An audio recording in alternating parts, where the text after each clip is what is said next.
Fala pessoal, sejam bem-vindos a mais uma aula para o melhor curso da certificação CEA. Eu sou o Prof. Renan Duarte e só lembrando vocês, quem quiser ter acesso ao curso completo, com as apostilas em PDF, todos os slides utilizados em aula, mais de 1.100 questões comentadas em vídeo, materiais de resumo direcionados para a revisão e um banco com questões que caem na prova da CEA, cliquem aqui no primeiro link na descrição ou nos comentários fixados para que vocês conheçam o curso completo. No mais, peço para vocês deixarem o like, se inscreverem aqui no canal e desejo a vocês uma excelente aula. Pessoal, agora a gente vai entender como é que funciona a lógica de uma operação compromissada. Aqui, então, eu tenho que o investidor, ele vai lá e vai adquirir um título de renda fixa que seja propriedade do banco e o banco ele vai oferecer o compromisso de recomprar esse título em uma data pré-determinada. Então, quando eu falo de uma operação compromissada, é porque eu tenho o compromisso de o banco ele recomprar um determinado título. Ao final dessa data, o investidor ele vai devolver o título ao banco e vai receber o valor que ele investiu originalmente, acrescido de juros. Então, como é que funciona? Eu posso dividir aqui uma operação compromissada em duas etapas. Primeiro, um investidor ele vai comprar um título de renda fixa do banco e esse título, o que pode ser? Ele pode ser um título público federal, estadual ou municipal, pode ser um certificado de recebível imobiliário, pode ser um CDB, pode ser letras hipotecárias, LCIs ou então debêntures. É um título da carteira do banco. E aí o investidor ele vai lá, ele faz a compra desse título aqui, que é um título de renda fixa, tá? Todos aqui são exemplos de títulos de renda fixa. E aí o banco ele vai transferir a posse desse título de maneira, a gente até pode pensar de maneira temporária, tá? Ao investidor. E o banco ele vai assumir o compromisso de recomprar esse título. Por isso a operação compromissada, porque a gente tem o compromisso tanto do banco de recomprar como do investidor de revender esse título na data acordada.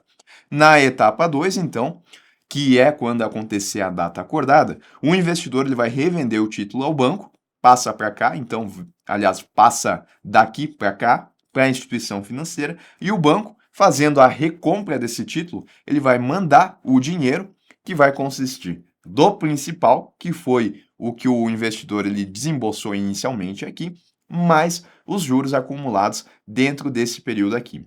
Então, uma operação compromissada, ela também é uma operação de renda fixa que tem como lastro, que tem como a compra de um título de renda fixa lá desse banco que se comprometeu a recomprar o título.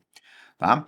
A liquidez da operação é diária. Então, se o investidor ele quiser resgatar o investimento dele antes do prazo, ele pode fazer. É uma característica desse tipo de operação aqui. Aí, como é liquidez diária, ele vai vender esse título antes da data acordada. O prazo da operação compromissada deve ser igual ou inferior ao prazo do instrumento que lhe dá lastro. Tá? Então, se esse título de crédito aqui for uma debênture, por exemplo, essa debênture ela vai ter um prazo. Vamos supor que esse prazo aqui ele seja de 2 anos. O que eu estou dizendo é que o prazo da minha operação compromissada, que é o que está acontecendo aqui, esse prazo ou tem que ser inferior a 2 anos, ou no máximo pode ser exatamente 2 anos. Eu não posso ter uma operação compromissada que tenha um prazo que seja superior ao título que está sendo lastro dessa operação aqui. Tá? Então não poderia ter uma operação compromissada de 4 anos nessa situação aqui. Em relação à remuneração para o investidor que está colocando seu dinheiro lá, ela pode ser pré-fixada ou pode ser pós-fixada. Ela vai ser pré-fixada quando o investidor ele saber, já no momento inicial, o quanto que ele vai receber de juros se ele manter o dinheiro dele até o prazo de vencimento. Se ele fazer o resgate antes, ele vai receber de maneira proporcional. Se for pré-fixada, eu posso ter, por exemplo, 10% ao ano. Se for pós-fixada, eu vou ter a correção por um determinado índice de referência. E aí o normal é a gente utilizar também a taxa DI. E aí poderia ser, por exemplo, 85% do DI.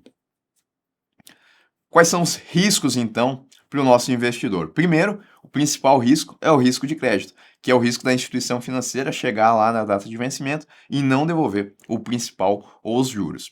Ponto importante, tá? que desde 8 de março de 2012, as operações compromissadas, elas contam com a garantia do FGC até 250 mil por CPF ou CNPJ, por instituição financeira ou conglomerado financeiro. Em relação à tributação, o que a gente tem aqui? Primeiro, para a pessoa física, tá? E também para a pessoa física, para a pessoa jurídica também, a gente tem o imposto de renda e o IOF. Aqui a gente segue a tabela regressiva para os dois, tá? E isso depende do prazo em que o valor ficar aplicado.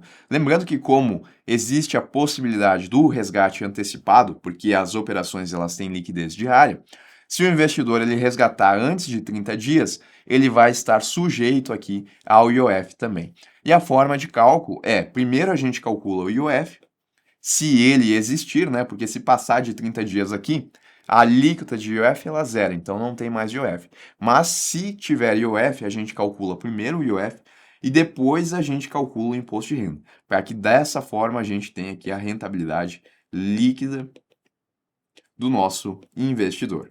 Tá? Então, operação compromissada é um exemplo aonde a gente tem o compromisso tanto do banco de recomprar um título que ele deu como lastro nessa operação, como também o compromisso do investidor de vender o título na data acordada. Lembrar que tem liquidez diária, lembrar também quais são os títulos que podem servir como lastro de uma operação compromissada e lembrar que a gente tem atualmente a garantia do FGC para essas operações aqui que acontecem.